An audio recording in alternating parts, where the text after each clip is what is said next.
नमस्कार दोस्तों, मैं कौशल आप सभी का स्वागत करता हूं आज की इस वीडियो में। आज की इस वीडियो में दोस्तों हम पढ़ने वाले हैं डीएसओ यानी डिजिटल स्टोरेज ऑसिलोस्कोप के बारे में। ठीक है, तो अगर आप आईटीआई इलेक्ट्रॉनिक्स मैकेनिक ट्रेड के स्टूडेंट हैं तो आगे इस वीडियो को देखते रहिएगा, क्योंकि ये वीडियो बहुत इंपॉर्टेंट होने वाली है। इस वीडियो में दोस्तों हम डीएसओ के बारे में जानेंगे, उसके यूजेस, ब्लॉक डायग्राम, पार्ट्स, कुछ एडवांटेज जानेंगे। साथ ही साथ जो इस बार एग्जाम है इस डीएसओ से रिलेटेड कुछ इंपॉर्टेंट क्वेश्चन पूछे गए थे, तो उन एमसीक्यू के बारे में भी यहाँ पर डिस्कस करेंगे। आज की वीडियो दोस्तों बहुत इंपॉर्टेंट है, इसको मिस मत कीजिएगा, ध्यान से देखिएगा, क्योंकि बड़े ही इजी वे में मैंने आपके इसके ब्लॉक डायग्राम के बारे में एक्सप्लेन किया है बहुत ही अच्छी तरह से। तो आगे इस वीडियो में बने रहिएगा। दोस्तों वीडियो में आगे बढ़ने से पहले हम आपको बता दें, अगर आपने अभी तक हमारा चैनल सब्सक्राइब नहीं किया तो सब्सक्राइब कर लो। उसके बाद जो बेल आइकन है उसको भी प्रेस कर देना, ताकि मैं जब भी कोई वीडियो अपलोड करूँगा तो आपको नोटिफिकेशन मिल सके। अब दोस्तों सबसे पहले मैं आपको बता दूं, जो डीएसओ हैं वो अलग अलग प्रकार से भी आते हैं। ठीक है, कुछ इस प्रकार से भी होते हैं, कुछ इस प्रकार से ही होते हैं। ठीक है, डीएसओ दोस्तों हम बोल सकते हैं कि डीएसओ एक सीआरओ से एडवांस वर्जन है। ठीक है, सीआरओ और डीएसओ में कंपेरिजन की वीडियो मैं आगे फिर कभी लाऊंगा। फिलहाल के लिए आप ऐसा समझ लीजिए सीआरओ के जैसा ही डीएसओ है, लेकिन डीएसओ के कुछ एडवांटेज हैं। ठीक है, सेम काम जो सीआरओ करता था वही डीएसओ करता है, लेकिन डीएसओ के कुछ और एडवांटेज हैं। ठीक है, बेसिक सी डेफिनेशन की बात करें तो digital storage oscilloscope is an instrument that store and analysis the signal digitally. मतलब कि डिजिटल स्टोरेज ऑसिलोस्कोप एक ऐसा इंस्ट्रूमेंट है जो कि सिग्नल को डिजिटली स्टोर करता है या फिर उस पर काम करता है, मतलब इसको एनालिसिस करता है। ठीक है, तो ये एक बेसिक सी डेफिनेशन है, लेकिन मैं आपको और डिटेल से बताऊंगा। जैसा कि इसके नाम से ही पता चल रहा है, डिजिटल स्टोरेज मतलब कि स्टोर करेगा कुछ डिजिटली। ठीक है, ऑसिलोस्कोप तो हम जानते हैं कि हाँ चलो भैया कोई मेजरमेंट इंस्ट्रूमेंट है, लेकिन डिजिटल स्टोरेज यानी वो कुछ स्टोर करेगा डिजिटली, तो ये इसके नाम से ही हमें पता चल रहा है। ठीक है, तो ये जी हाँ दोस्तों ये स्टोर करता है। ठीक है, डेटा को स्टोर करता है, जो भी डेटा इसमें मेजरमेंट करते हैं हम। इसकी यूजेस की बात करें तो दोस्तों जो जो यहाँ पर सीआरओ के यूजेस होते हैं वो ही सेम यूजेस इसके होते हैं, लेकिन इसको हम कुछ और यूजेस मतलब इसके एक्स्ट्रा हैं। ठीक है, दो चार सीआरओ से कंपेरिजन में, जैसे एसी एंड डीसी पैरामीटर्स को मेजर करता है। एसी में आरएमएस यानी रूट मीन स्क्वायर वैल्यू को भी जो है यहाँ पर मेजर करता है।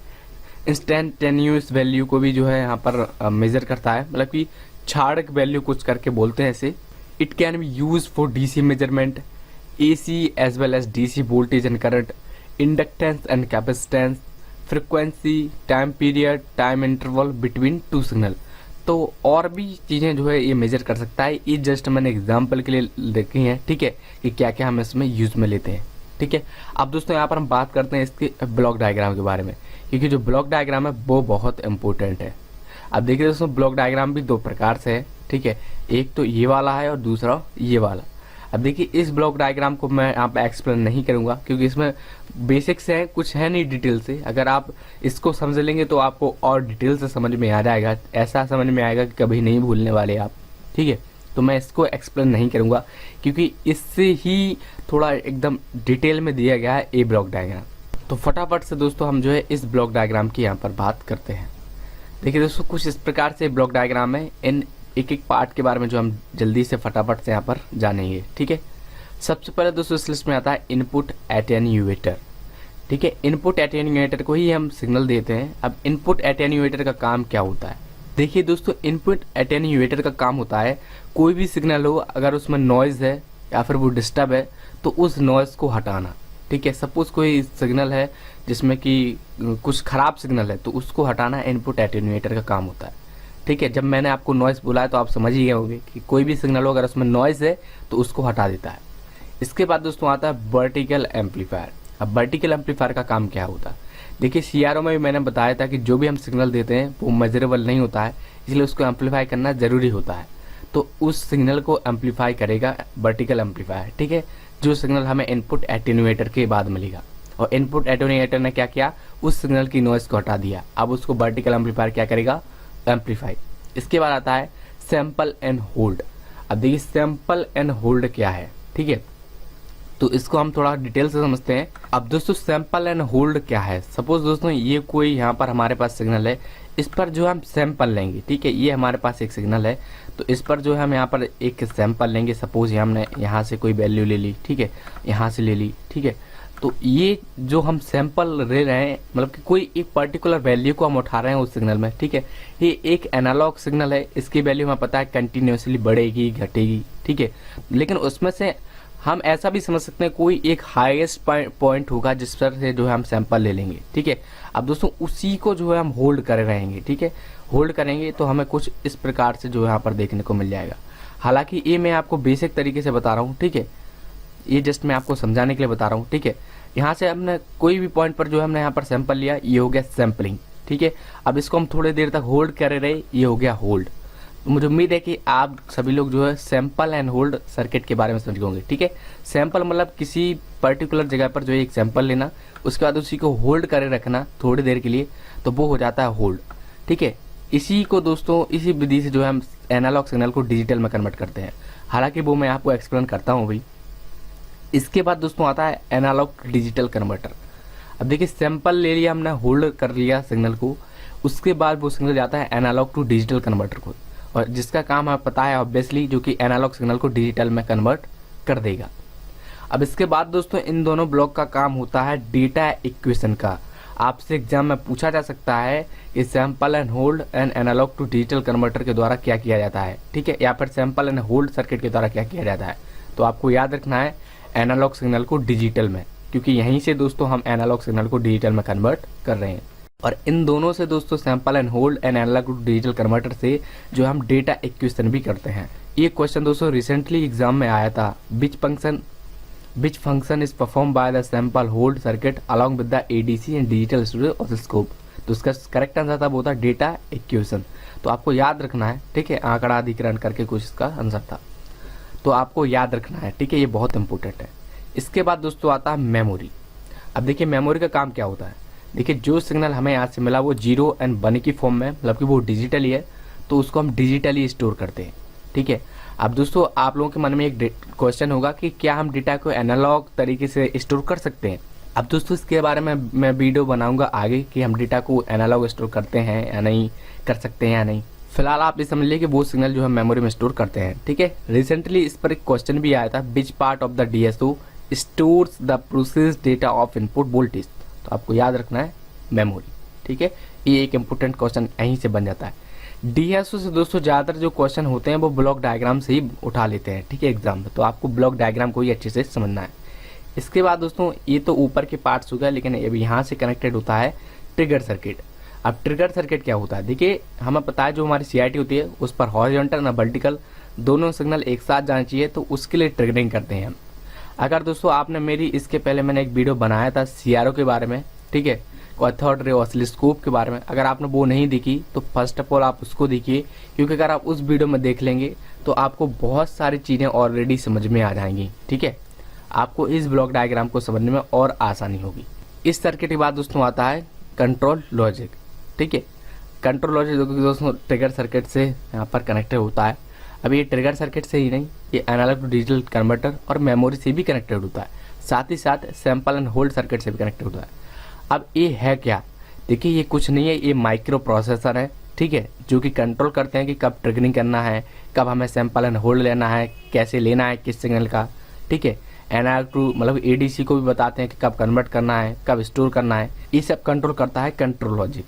और कंट्रोल लॉजिक कुछ नहीं है दोस्तों, यहाँ पर माइक्रो प्रोसेसर होते हैं, ठीक है, आपको याद रखना है। यहाँ से भी दोस्तों एक इम्पोर्टेंट क्वेश्चन यहाँ पर बन जाता है और रिसेंटली एग्जाम में आया था, how the overall operation of DSO is controlled तो यूजिंग माइक्रो प्रोसेसर, ठीक है, तो वो इसी ब्लॉक की यहाँ पर बात की गई थी, ठीक है।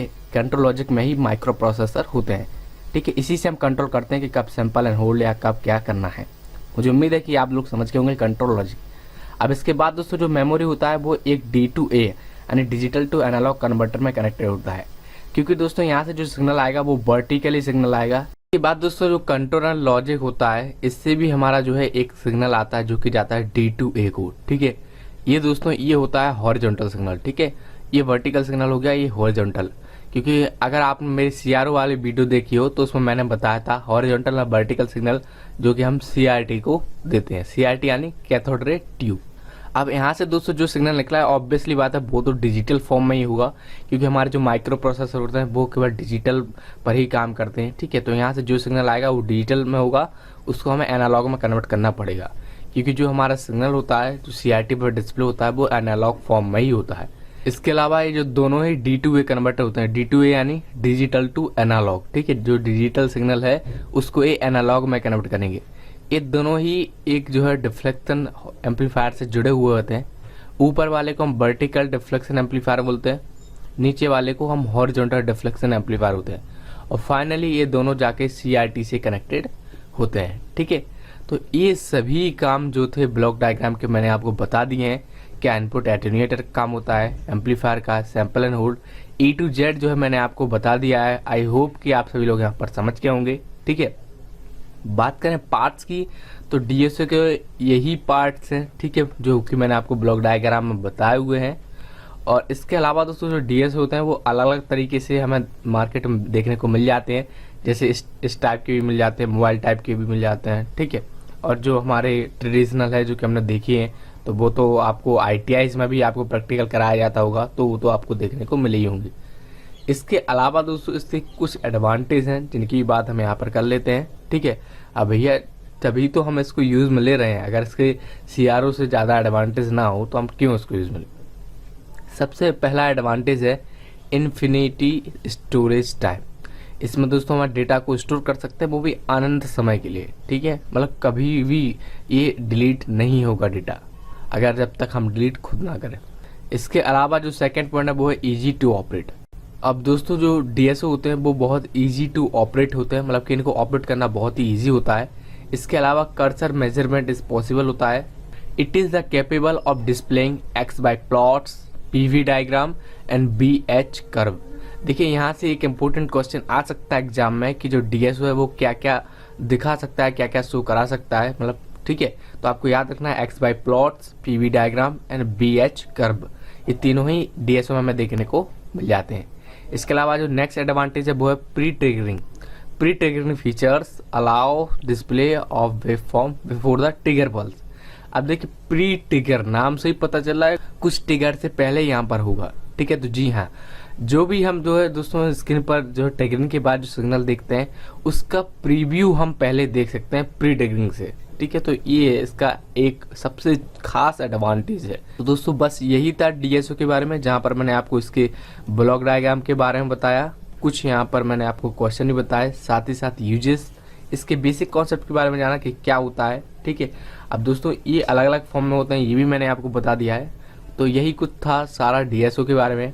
अगर आपको कुछ प्रॉब्लम आई हो या कुछ समझ में नहीं आया हो, कोई पॉइंट जहाँ पर आप कंफ्यूज हो, तो आप नीचे कमेंट सेक्शन में पूछ सकते हैं, ठीक है। और वीडियो अच्छा लगा हो तो उसको लाइक कर दीजिएगा, शेयर कर दीजिएगा अपने दोस्तों के साथ, ताकि वो लोग भी इसको देख सकें। और बड़े दिनों के बाद दोस्तों यहाँ पर वीडियो आप सभी को मिल रहा है। अब दोस्तों इसका रीजन मैं जो है आपको बताऊंगा कि इतना लेट आपको चैनल पर वीडियो क्यों देखने को मिल रहा है, ठीक है। तो दोस्तों ये जो एडवांटेज है इनको आप अच्छे से याद रखिएगा। ये जो ब्लॉक डायग्राम है इसको भी आप अच्छे से याद रखिएगा, क्योंकि यहीं दोनों जगह से जो यहाँ पर क्वेश्चन यहाँ पर पूछ लिए जाते हैं। अब दोस्तों ये जो चैप्टर है CRO एंड फंक्शन जनरेटर, इसी के अंतर्गत जो हमारा DSO आता है और फंक्शन जनरेटर भी आता है। तो इस वीडियो में हमने DSO के बारे में डिस्कस किया, नेक्स्ट वीडियो में मैं आपको फंक्शन जनरेटर के बारे में बताऊंगा। तो ये हम बोल सकते हैं कि ये फाइनली पार्ट 2 वीडियो थी, इसके बाद पार्ट 3 वीडियो आएगी, और भी मैं इसके MCQ के बारे में वीडियो बनाऊंगा। फाइनली फिर ये चैप्टर यहाँ पर ख़त्म हो जाएगा, हम नेक्स्ट चैप्टर अपना यहाँ पर स्टार्ट करेंगे। और दोस्तों अगर आपको कोई परेशानी आती है या फिर आप मुझसे डायरेक्टली कांटेक्ट करना चाहें तो आप जो है इंस्टाग्राम पर फॉलो कर सकते हैं, ट्विटर पर भी फॉलो कर लीजिएगा। आपको सभी सोशल मीडिया अकाउंट्स की लिंक डिस्क्रिप्शन में देखने को मिल जाएगी, तो जाकर आप फॉलो कर सकते हैं, ठीक है। अगर आपको क्वेश्चन वगैरह पूछना हो डायरेक्टली मुझसे तो आप इंस्टाग्राम पर फॉलो कर सकते हैं। तो बस दोस्तों फिलहाल कितना ही, देखने के लिए आपका बहुत बहुत धन्यवाद। मिलते हैं फिर किसी वीडियो में। जय हिंद, वंदे मातरम।